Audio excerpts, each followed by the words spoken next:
Hi, welcome to Latha's ideas and creativity అండి. అందరూ బాగున్నారా? అందరూ బాగుండాలి, అందులో నేను ఉండాలండి. చూడండి, అరటి చెట్టు అండి.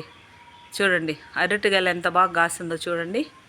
ఇంకా ఇక్కడ చూడండి, అరటి చెట్టు. ఈ అరటి పండు అనేటువంటిది మన జీవితంలో ఒక భాగం అండి. ప్రతి ఒక్కరం కూడా ఈ అరటి పండ్లు తినాలండి. ఎందుకంటే అరటి పండులో vitamin A, vitamin B6, C, potassium, ఇంకా అనేక రకాల విటమిన్స్, ఖనిజాలు ఇవన్నీ పుష్కలంగా ఉంటాయండి. సోడియం ఉంటుంది, ఐరన్ ఉంటుంది, మెగ్నీషియం ఉంటుంది, కాపర్ ఉంటుంది, ఫైబర్ ఉంటుందండి. కొన్ని కార్బోహైడ్రేట్స్ కూడా ఉంటాయండి. వీక్గా ఉన్నటువంటి వారు ప్రతిరోజు ఒక పండు తిన్నారనుకోండి, లావు వస్తారండి. కాబట్టి కంటి ఆరోగ్యానికి మంచిది, ఇమ్యూనిటీ పవర్ ఇస్తుందండి. తర్వాత మెదడు పనితీరు కూడా బాగా చక్కగా పనిచేస్తుంది.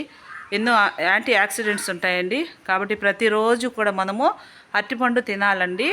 మరి ఉంటానండి, మరొక వీడియోలో మళ్ళీ కలుస్తాను. నచ్చితే సబ్స్క్రైబ్ చేయండి, షేర్ చేయండి, కామెంట్ పెట్టండి. ఉంటాను, బాయ్ అండి.